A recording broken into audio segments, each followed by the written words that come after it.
ಹರಿಸಿ ಜಗದೊಳು ಶಾಂತಿಯನ್ನು ಬೀರಿ ಏನಿಗೆ ಕೃಪೆ ಮಾಡುವರುಪಾತ್ಮೇಶ್ವರನು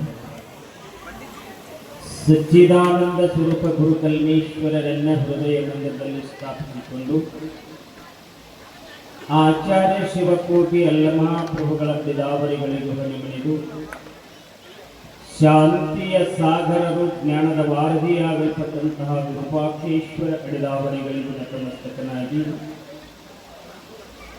ಈ ಒಂದು ಆದಿನಾಥ್ ಮಹಾರಾಜರ ಮಹಾವೀರ ಮಹಾರಾಜರ ಪವಿತ್ರವಾದ ಚರಣಾರವಿಂದಗಳಿಗೆ ದೀರ್ಘ ಪ್ರಣಾಮಗಳನ್ನು ಸಮರ್ಪಿಸುತ್ತಾ ಬೆಳಗಾವಿ ಜಿಲ್ಲೆಯ ರಾಯಬಾಗ್ ತಾಲೂಕಿನ ಸುಕ್ಷೇತ್ರ ಶಿರಗುರ ಗ್ರಾಮದಲ್ಲಿ ಪಂಚಕಲ್ಯಾಣ ಅನ್ನುವಂತಹ ಈ ಕಾರ್ಯಕ್ರಮದ ನಡೀತಕ್ಕಂತಹ ಈ ವೇದಿಕೆಯ ಮೇಲೆ ಆಸೀನರಾಗಿರುವಂತಹ ಅವರಿವರನ್ನಲ್ಲಿ ಎಲ್ಲ ಮಹಾಮುನಿಗಳಿಗೂ ಶರಣರಿಗೂ ಸಂತರಿಗೂ ವಂದನೆಗಳನ್ನು ಸಮರ್ಪಿಸುತ್ತಾ ಈ ಕಾರ್ಯಕ್ರಮಕ್ಕೆ ಆಗಮಿಸಿ ತನು ಮನ ಧನದಿಂದ ಸೇವಾದಿಗಳನ್ನು ಮಾಡಿ ಆ ಭಗವಂತನ ಕೃಪೆಗೆ ಪಾತ್ರರಾಗಬೇಕು ಅನ್ನುವಂತಹ ಸದುದ್ದೇಶದಿಂದ ಆಗಮಿಸಿರುವಂತಹ ಈ ಊರಿನ ಹಾಗೂ ಪರಸ್ಥಳದಿಂದ ಬಂದಿರುವಂತಹ ಎಲ್ಲ ಶರಣು ಶರಣೆಯರಿಗೆ ಶರಣು ಶರಣಾರ್ಥಿಗಳನ್ನು ಸಮರ್ಪಿಸುತ್ತಾ ಇಂತಹ ಒಂದು ವಿಶೇಷವಾಗಿರುವಂತಹ ನಮ್ಮ ಸುಕ್ಷೇತ್ರ ಶಿರಗುರ ಗ್ರಾಮದಲ್ಲಿ ಇಂತಹ ಅದ್ಭುತವಾಗಿರುವಂತಹ ಪಂಚಕಲ್ಯಾಣ ಕಾರ್ಯಕ್ರಮ ನಡೀತೈತಿ ಅಂತಂದ್ರೆ ಇದೆಲ್ಲ ನಮ್ಮ ನಿಮ್ಮೆಲ್ಲರ ಭಾಗ್ಯ. ಇದೊಂದು ಸುದೈವ. ಯಾಕೆ ಅಂತಂದ್ರೆ ಇಂಥ ಕಾರ್ಯಕ್ರಮಗಳ ಸತ್ಕಾರ್ಯಗಳ ನಡೆಯುವುದರಿಂದ ನಮಗೆ ಬಹಳ ಲಾಭ ಇರುತ್ತೈತಿ. ಇದರಿಂದ ಏನು ಪ್ರಯೋಜನ ಬಲ್ಲವ್ರು ಬಹಳ ಚಂದ ಬರದ ಪ್ರಯೋಜನ ಮನೋದ್ದೇಶ ಮಂದೋಪಿನ ಪ್ರವರ್ತತಿ. ಎಂಥ ಮಂದ ಬುದ್ಧಿಯುಳ್ಳಂತಹ ಮನುಷ್ಯ ಅದಾನಂದ್ರೂ ಕೂಡ ಒಂದು ಕಾರ್ಯದೊಳಗ ಪ್ರವೇಶ ಆಗ್ಯಾನು ಅಂತಂದ್ರೆ ಆ ಕಾರ್ಯದಲ್ಲಿ ನಿರತನಾಗ್ಯಾನು ಅಂತಂದ್ರೆ ಆ ಕಾರ್ಯದಿಂದ ಅವ್ರಿಗೆ ಏನಾದ್ರೂ ಲಾಭ ಐತಿ. ಎಂಥ ಮಂದ ಬುದ್ಧಿಯುಳ್ಳವಿರಲಿ ಆ ಲಾಭ ಐತಿ ಅಂತ ಕಾರ್ಯವಾಗ ಪ್ರವೃತ್ತಿ ಆಗಿರ್ತಾನಲ್ಲ, ಹಂಗೆ ನಮಗೂ ನಿಮಗೂ ಇಂತಹ ಒಂದು ಪಂಚಕಲ್ಯಾಣ ಅಂತ ಕಾರ್ಯಕ್ರಮದ ಮಾಡೋದರಿಂದ ಅದರಿಂದ ನಮ್ಗೆ ಲಾಭ ಪ್ರಯೋಜನ ಏನು, ಪ್ರಯೋಜನಾದಿಗಳು ಹೆಂಗಿರ್ತಾವು ಅಂತಂದ್ರೆ ಒಂದೇದು ನಮ್ಮ ಮಕ್ಕಳಿಗೆ, ನಮಗೆ, ಹಿರಿಯರಿಗೆ, ಕಿರಿಯರಿಗೆ ಎಲ್ಲ ಧರ್ಮ ಸಂಸ್ಕಾರ ಅನ್ನುವಂಥದ್ದು ಮನದೊಳಗೆ ಮೂಡ್ತೈತಿ. ಒಂದೇದು ಧರ್ಮ ಸಂಸ್ಕಾರ ಅಂದ್ರೆ ಬಾಳಿಲಿ ಸಂಸ್ಕಾರಕ್ಕೆ ಬಹಳ ಅರ್ಥ, ಮೂರು ಅರ್ಥಗಳನ್ನು ಬರೀತಾರೆ. ಒಂದು ಶುದ್ಧಗೊಳಿಸುವುದು, ಎರಡನೇದು ಒಳ್ಳೆಯದನ್ನು ಕೊಡೋದು, ಮೂರನೇ ಅರ್ಥ ಏನು ಅಂತಂದ್ರೆ ಧಾರ್ಮಿಕ ವಿಧಿಗೆನೆ ಸಂಸ್ಕಾರ ಅಂತ. ಹೀಗೆ ಆಯಾ ಸಂದರ್ಭ ತಕ್ಕಂತೆ ನಾವು ಅರ್ಥವನ್ನ ಮಾಡ್ಕೋಬೇಕು. ಇಲ್ಲಿ ಸಂಸ್ಕಾರ ಅಂದ್ರೆ ಒಳ್ಳೆಯದನ್ನು ಕೊಡೋದು, ನಮಗರ್ಥ ಈಗ ಬೇಕಾಗಿತ್ತು. ಇದರಿಂದ ಒಳ್ಳೆಯದಕ್ಕೈತಿ. ಮಕ್ಕಳಲ್ಲಿ ಏನಪ್ಪಾ ಅಂದ್ರೆ ದುರ್ಮಾರ್ಗಕ್ಕ ಅಧರ್ಮದತ್ತ ಕಾಲವನ್ನ ಪಾದಾರ್ಪಣೆ ಮಾಡುವಂಥವರಿಗೆ ಇದು ಧರ್ಮ ಅಲ್ಲ, ಇದು ಅಧರ್ಮಕ್ಕೈತಿ, ಅದರಿಂದ ದುಃಖವನ್ನು ಅನುಭವಿಸ್ತಿ ಅಂತ ತಿಳುವಳಿಕೆಯನ್ನು ನೀಡತಕ್ಕಂಥದ್ದು ಈ ಒಂದು ಕಾರ್ಯಕ್ರಮದ ಉದ್ದೇಶ.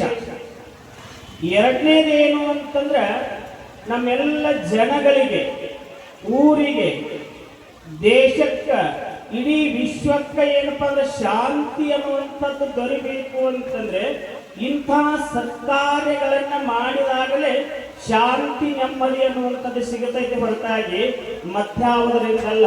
ಅದಕ್ಕೆ ಬಹಳ ವಿಶೇಷವಾಗಿರುವಂತಹ ಈ ಕಾರ್ಯಕ್ರಮ ನಡೆದೈತಿ. ಇದು ಒಬ್ರು ಇಬ್ರು ಮಾಡ್ತಾರೋ, ಅವರ ಮಾಡ್ತಾರೋ, ಇವರೇ ಮಾಡ್ತಾರೋ ಅಂತಲ್ಲ, ಎಲ್ಲರೂ ಕೂಡಬೇಕು. ಈ ಒಳ್ಳೆ ಸಂಸ್ಕಾರ ಹೆಂಗೈತಿ ಹೇಳ್ತೀನಿ.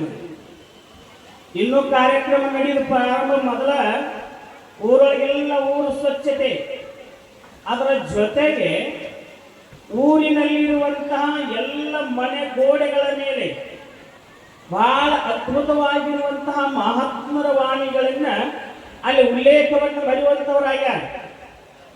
ಯಾರು ಬೇಕಾದ್ರೆ ಹೆಚ್ಚಿನ ಗ್ರಂಥಗಳನ್ನು ಬರೆದಿಟ್ಟಾರ, ಯಾರಿಗೆ ಅದನ್ನು ತೆಗೆದು ಓದಲಿಕ್ಕೆ ಸಡು ಇಲ್ಲ, ಸಮಯ ಇಲ್ಲ. ಆದ್ರೆ ಸಹಜವಾಗಿ ಎಲ್ಲರೂ ದಾರಿ ಕೂಡಿ ನಡ್ಕೊಂತ ಹೋಗುವಾಗನ ಆ ಗೋಡೆ ಮೇಲಿರುವಂತ ಮಂತ್ರಗಳನ್ನ, ಆ ನುಡಿಮುತ್ತುಗಳನ್ನ ನೋಡಿದಾಗ ಅವರು ಧರ್ಮದತ್ತ ನಡಿಬೇಕು. ಅಂಥದ್ದನ್ನ ಬಹಳ ಚಂದ ಬರದಾರ. ನೀವು ಯಾರ ಕಡೆ ಲಕ್ಷ ಕೊಟ್ಟಿಲ್ಲ. ಯಾಕ ಅಂತಂದ್ರೆ ನಾವೊಂದು ಕಡೆ ನೋಡಿದ್ವಿ, ದಾನಂ ದುರ್ಗತಿ ನಾಶನಂ ಅಂತ ಬರದಾರ. ಏನ್ ಬರ್ದಾರಿ? ದಾನಂ ದುರ್ಗತಿ ನಾಶನಂ. ಎರಡನೇ ಮಾತು ಬರದಾರ ಅಲ್ಲೇ, ಬಲಗೈಯಿಂದ ಕೊಟ್ಟ ದಾನ ಎಡಗೈಯಕ್ಕೆ ಗೊತ್ತಾಗಬಾರದು ಅಂತಲೂ ಬರದಾರ. ಇದು ಧರ್ಮದಲ್ಲಿರುವಂತ ಅಡಗಿರುವಂತಹ ರಹಸ್ಯ. ಇದು ನಾವು ಏನೇನೇ ಮಾಡ್ತೀವಿ, ಹೆಂಗೆಂಗ ಮಾಡ್ತೀವಿ, ಆ ಮಾಡಿದ್ದರಿಂದ ನಮಗೆ ಫಲ ಹೆಂಗ ದೊರೀತೈತಿ ಅನ್ನುವಂಥ ಅರ್ಥಗಳದಾವೆ. ನಿಮಗೆ ಒಳ್ಳೇದು ಹೇಳಬೇಕು ಅಂತಂದ್ರೆ, ನೀವು ಬಹಳ ಜನ ಅಂತೀರಿ, ಏನು ಬರೆದ್ರು ದಾನಂ ದುರ್ಗತಿ ನಾಶನಂ. ಅಲ್ರಿ, ದಾನ ಅಂತಂದ್ರೆ ಈಗ ನಾವು ಗಳಿಸಿರ್ತೀವಿ, ಶ್ರಮ ಪಟ್ಟಿರ್ತೀವಿ, ನಾವು ಬೆವರು ಸುರಿಸಿ ಗಳಿಸಿರುವಂತಹ ಸಂಪತ್ತ, ಆ ಧಾನ್ಯ, ದೌಶ, ಬಟ್ಟೆ ಬರೆಗಳಾಗಲಿ ನಾವು ಇನ್ನೊಬ್ರಿಗೆ ಯಾಕೆ ಕೊಡಬೇಕ್ರಿ? ಮತ್ತೆ ಯಾಕೆ ಕೊಡ್ಬೇಕ್ರಿ? ನಾವು ಗಳಿಸಿದ್ದ ಯಾಕೆ ಕೊಡಬೇಕು ಅಂತ ಬಲ್ಲವ್ರು ಯಾಕೆ ಹೇಳ್ಕೊಂಡು ಬಂದಾರು ಅಂತಂದ್ರೆ, ಕೊಡಲಿಲ್ಲ ಅಂದ್ರೆ ಏನಕ್ಕೈತಿ, ಕೊಟ್ರೆ ಏನಕ್ಕೈತಿ? ಬಹಳ ಚಂದದ ಅದಕ್ಕೆಲ್ಲ. ಧನಕ್ಕೆ ಧರ್ಮ ಅಗ್ನಿ ನರಪ ತಸ್ಕರ ದಾಯಾದ್ದರೆಂಬ ನಾಲ್ವರೊಳಗೆ ಅಗ್ರಜನೆನಿಪ ಧರ್ಮನಿಗೆ ಮಾನವ ಮಾಡದಿರೆ ಅಗ್ನಿ ನರಪ ತಸ್ಕರ ಕೋಪಿಸುವರು ಅಂತ ಬರದ. ಏನ್ ಹೇಳಕತ್ತಾರೆ ಇಲ್ಲಿ? ನೀನ ದುಡ್ದಿ, ನೀನ ಶ್ರಮ ಪಟ್ಟಿ, ನೀನ ಬೆವರು ಸುರಿಸಿ ಗಳಿಸಿ, ಖರೆ ಅದ ಏಕ ದುಡ್ಡದೊಳಗ, ಹಣದೊಳಗ ಏನೇನೈತಿ? ಒಂದು ಏಕ್ ನಂಬರ್ ಐತಿ, ಒಂದು 2 ನಂಬರ್ ಇತ್ತಿಲ್ಲ ಅಣ್ಣ. ಏಕ್ ನಂಬರ್ ಯಾವಾಗೈತಿ?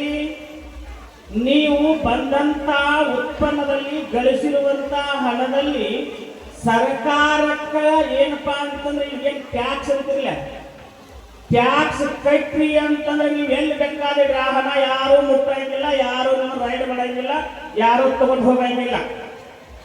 ಅಕಸ್ಮಾತ್ ಸರ್ಕಾರಕ್ಕೆ ಗೊತ್ತಾಗದಂಗೆ ಗಳಿಸಿ ಅದನ್ನ ಟ್ಯಾಕ್ಸ್ ಕಟ್ಟಲಾರದ ನೀವು ಮುಚ್ಚಿಟ್ರಿ ಅಂದ್ರೆ ಅದನ್ನ ಯಾರು ಬೇಕಾದ ಒಯ್ಬೋದು. ನೀವು ಹೋದ್ರು ಯಾರಿಗೆ ದೂರ ಕೊಡುವಂತಿಲ್ಲ. ಯಾಕೆ? ಅದು ಏಕ್ ನಂಬರ್ ಆಗಂಗಿಲ್ಲ. ಹಂಗ ಸಂಪತ್ತಿನಿಂದ ಏಕ್ ನಂಬರು ಒಳ್ಳೇದಾಗಬೇಕು ಅಂತಂದ್ರೆ ಹಂಗೆ ಪಾರಮಾರ್ಥದೊಳಗನು ಅಧ್ಯಾತ್ಮದೊಳಗನು ಧಾರ್ಮಿಕ ಕಾರ್ಯದಲ್ಲಿ ನೀ ಗಳಿಸಿರುವಂತ ಹಣ ಅಂತೇನೈತಿಲ್ಲ, ಅದು ಧರ್ಮದ ಪಾಲ ಅಂತಂದಿರ್ತೈತಿ. ಆ ಧರ್ಮದ ಪಾಲ, ಭಗವಂತನ ಪಾಲ ಏನಪ್ಪಾ ಅಂತಂದ್ರೆ ಅಂಥದ ಕೊಟ್ಟಿ ಅಂತಂದ್ರೆ ಆ ಹಣ ಏಕ್ ನಂಬರ್ ಆಕೈತಿ. ಅವ್ರು ಉಳಿದವ್ರೆಲ್ಲ ಅಗ್ನಿ ನರಪ ತಸ್ಕರ ಅನ್ನೋಂಥವ್ರು ಅವ್ರು ಕೋಪ ಮಾಡ್ಕೊಳಂಗಿಲ್ಲ. ಒಂದ್ ಹೇಳಿ ಕೊಡ್ಲಿಲ್ಲ, ಅಗ್ನಿ ನರಪ ತಸ್ಕರ ಕೋಪಿಸ್ಕೊಡ್ತಾರೋ, ನಿನ್ನ ಸಂಪತ್ತು ಹಾಳು ಮಾಡ್ತಾರೋ. ಹಂಗ ನಾವು ನೀವು ಎಲ್ಲ ಇಲ್ಲಿ ಕೊಡಬೇಕು. ಕೊಟ್ಟಾಗನ ಅದು ಏಕ ನಂಬರ್ ಆಕೈತಿ. ಅದಕ್ಕ ನಾವೆಲ್ಲ ಈ ಕೊಡು ದಾನ ಅಂತ ಕೊಡ್ತಾರೆ. ಯಾಕೆ ಕೊಡಬೇಕು ಅನ್ನೋದು ಹೇಳಿದ್ವಿ. ಇನ್ನು ಅದ್ರ ಪ್ರಯೋಜನ ಕೊಟ್ಟ ಮೇಲೆ ಏನಾಕೈತಿ ಅಂತಂದ್ರೆ, ಈಗ ನಾವು ನೀವು ಎಲ್ಲ ಭಾಳ ಏನಿಲ್ಲ ಭೂಮಿ ಮ್ಯಾಗ ಬಂದವ್ರ ಅದದು ನೆನಪಿಲ್ಲ. ಯಾರು ಬಂದು 10 ವರ್ಷ ಆಗಿರ್ಬೋದು, 50 ವರ್ಷ ಆಗಿರಬಹುದು, 90 ವರ್ಷ ಆಗಿರಬಹುದು, ಎಷ್ಟೋ ವರ್ಷ ಅದಾವು, ಆದ್ರೂ ಭೂಮಿಗೆ ಬಂದವು. ಈ ಭೂಮಿಗೆ ಬಂದವರು ಇಲ್ಲೇ ಕಾಯಂ ನಾವು ನೀವು ಇರಂಗಿಲ್ಲ. ಒಂದಿಲ್ಲದ ಒಂದು ದಿವಸ ಈ ಭೂಮಿ ಬಿಟ್ಟ ಹೋಗ್ತೀವಿ. ಇದು ನೆನಪಿರ್ಲಿಲ್ಲ. ಈ ಭೂಮಿ ಬಿಟ್ಟು ಹೋಗ್ತೀವಿ ಅಂತಂದ್ರೆ ಇನ್ನೊಂದು ಸ್ಥಳ ಐತನ್ನಂಗಾತ. ಇನ್ನೊಂದು ಸ್ಥಳ ಐತಿ ಅಂತಂದ್ರೆ ಈ ಭೂಮಿ ಮ್ಯಾಗ ನಾವು ನೀವು ಚೆನ್ನಾಗಿ ಬದುಕಬೇಕು ಅಂತಂದ್ರೆ ನಮ್ಗೆ ಅನ್ನ ಬೇಕು, ನೀರು ಬೇಕು, ಗಾಳಿ ಬೇಕು, ಮನಿ ಬೇಕು, ಸಂಪತ್ತು, ಇವೆಲ್ಲ ಸೌಕರ್ಯ ಸಾಧನಗಳು ಬೇಕಲ್ಲ. ಇಷ್ಟೆಲ್ಲ ಸಾಧನಗಳು ನಮ್ಮಲ್ಲಿ ನಾವು ಅಂತಂದ್ರೆ ಮತ್ತು ನೀ ಅಲ್ಲಿ ಇನ್ನೊಂದು ಲೋಕಕ್ಕೆ ಹೋಗ್ತಿ ಅಂತಂದ್ರೆ ಅಲ್ಲಿ ನೀ ಬದುಕಕ್ಕೆ ಸಾಧನಗಳು ನಿನಗೆ ಹಣ ಬೇಕು ಬೇಡ ನಿನಗೆ ಹಣ ಇರ್ಬೇಕಾದ್ರೆ ಹೆಂಗೈತಿ ಮತ್ತು ಅಲ್ಲಿ ಪರಲೋಕದಲ್ಲಿರ್ತಕ್ಕಂಥ ಪರಲೋಕಕ್ಕೆ ಹೋದಿವಿ ಅಂತಂದ್ರೆ ನಿನಗೆ ಸಂಪತ್ತಿ ಎಲ್ಲಿ ಬರಬೇಕು ಇಲ್ರಿ ನಾವು 100 ಕೋಟಿ ಗಳಿಸಿರ್ತೇನೆ 100 kg ಬಂಗಾರ ಗಳಿಸಿರ್ತೇನೆ ಅಲ್ಲಿ ಹೋಗುತ್ನ್ಯಾಗ್ರಿ ತಗೊಂಡು ಹೋಗ್ಕೊನು ಅಂದೆ ಅಂದ್ರೆ ತಗೊಂಡು ಹೋಗಾಕು ಬರಂಗಿಲ್ಲ ಒಂದು ತಗೊಂಡು ಹೋಗಾಕ ಹೇಳ್ತೀನಿ ಹೋಗು ಬಿಡಂಗಿಲ್ಲ ಎರಡನೇದು ಬಿಡಂಗೂ ಇಲ್ಲ ಸತ್ತ ಮೇಲೆ ಕಿವ್ಯಾಗ ಮರೆತು ಕಿವಿ ಮುರುಗಿದ್ರು ಸಹಿತ ಹರಿದು ತಕ್ಕೋತಾನೆ ಹೊರತಾಗಿ ಏನೇನು ಬಿಡಂಗಿಲ್ಲ ನೆನಪಿರು ಇಲ್ಲಿದಂತೂ ಒಯ್ಯಾಕ ಬರಂಗಿಲ್ಲ ಮತ್ತಿನ್ ಹೆಂಗ್ ಮಾಡುದ್ರಿ ಮತ್ ಪರಲೋಕದೊಳಗೆ ಧರ್ಮ ಅಲ್ಲಿ ಬದುಕ್ಬೇಕಾದ್ರೆ ಅಲ್ಲಿ ಸಂಪತ್ತು ನಿನಗೆ ಯಾರು ಬಿಡವ ಏನ್ ನಿನ್ನ ಹೆಂಡ್ರ ಮಕ್ಕಳ ಬಂಧು ಬಾಂಧವರು ತಗೊಂಡು ಬೆನ್ ಹತ್ತಾರೋ ಯಾರೂ ಬರಂಗಿಲ್ಲ ಅಲ್ಲಿ ಸಂಪತ್ತು ಯಾವುದು ಅನ್ನೋದಕ್ಕೆ ಬಲ್ಲವರು ಬಂದರು ಪರಲೋಕ ಧನಂ ಧರ್ಮ ಅಂತ ಬಲ್ಲ ಪರಲೋಕದಲ್ಲಿ ಇರುವಂತಹ ಸಂಪತ್ತು ಯಾವ್ದಾದ್ರು ಇತ್ತು ಅಂದ್ರೆ ಅದಕ್ಕೆ ಧರ್ಮ ಅನ್ನುವಂತ ಸಂಪತ್ತು ಆ ಧರ್ಮ ಒಂದೇ ಏನಪ್ಪಾ ಅಂತಂದ್ರೆ ನೀನು ಗಳಿಸಿರುವಂತಹ ಸಂಪತ್ತು ಬಂಗಾರವೆಲ್ಲ ನೀನು ಇಹದಲ್ಲಿ ಕಾಪಾಡಬಹುದು ಈ ಲೋಕದಲ್ಲಿ ಕಾಪಾಡಬಹುದು ನೀ ಅಕಸ್ಮಾತ್ ಮನೆಯೊಳಗೆ ಏನೋ ಸಂಪತ್ತು ಬಂಗಾರ ಐತಿ ಬ್ಯಾಂಕಿನೊಳಗೆ ಕೋಟಿ ಹಣ ಎಫ್ಡಿ ಅದಾವ ಆದ್ರೆ ಅದ ಹಣ ಆಗಲಿ ಬಂಗಾರ ಆಗಲಿ ನೀ ಬಸ್ಸಿನೊಳಗೋ ಕಾರಿನೊಳಗೋ ಅಥವಾ ಟ್ರೈನದೊಳಗೋ ಅಥವಾ ವಿಮಾನದೊಳಗೋ ಹೊರಟಿದ್ದಿ ಅಂತಂದ್ರೆ ಅಲ್ಲಿ ನಿನಗೆ ಆಪತ್ತು ಬಂದು ಒದಗಿತು ಅಂತಂದ್ರೆ ನಿನಗೇನಾದ್ರೂ ಕಷ್ಟ ಕಾಲ ಬಂದು ಒದಗಿತು ಅಂತಂದ್ರೆ ನೀನು ಅಕಸ್ಮಾತ್ ನಿನ್ನದ್ದು ಹಣ ನೀನು ಎಪ್ಪಡಿ ಅವು ಬಂದು ಏನಾದ್ರು ಕಾಪಾಡ್ತಾನವ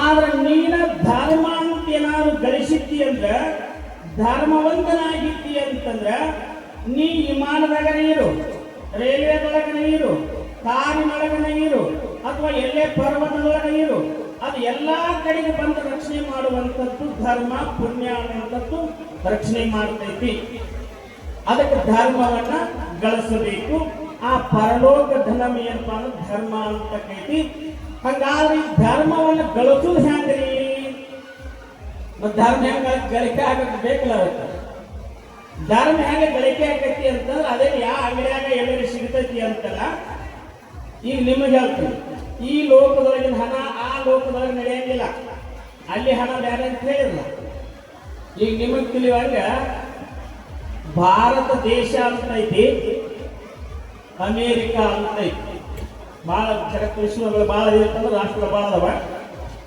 ಅಕಸ್ಮಾತ್ ನಾವು ಭಾರತೀಯರು ಭಾರತದಿಂದ ಅಮೇರಿಕಾಕ್ಕೆ ಹೋದ್ವಿ ಅಂತ ತಿಳ್ಕೊ ಅಮೇರಿಕದೊಳಗನ ಅಕಸ್ಮಾತ್ ನಮ್ಮ ಭಾರತದಲ್ಲಿ ಇರ್ತಕ್ಕಂಥ 500 ರೂಪಾಯಿ ನೋಟ ನಾವು ಹೋದ ಅಮೇರಿಕಾದೊಳಗೆ ಹೋಗಿ 500 ರೂಪಾಯಿ ಕೊಟ್ಟಿ ಅಂತಂದ್ರೆ ಅದನ್ನ ತಗೊಂಡು ಏನು ವಸ್ತು ಕೊಡ್ತಾರೆ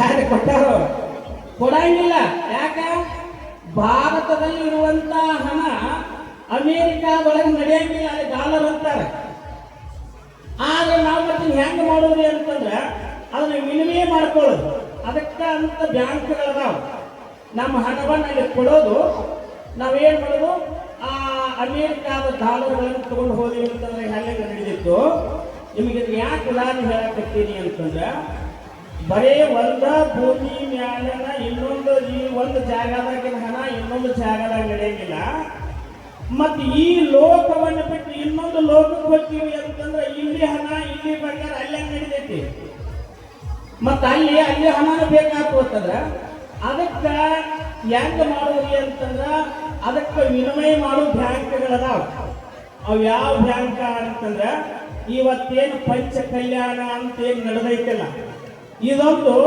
ವಿದೇಶಕ್ಕೆ ಹೋಗುವಂತ ಪರಲೋಕದಲ್ಲಿ ಧನ ಸಂಪಾದನೆ ಮಾಡುವಂತ ಒಂದು ಬ್ಯಾಂಕ್ ಅಂತ ಆಗೈತಿ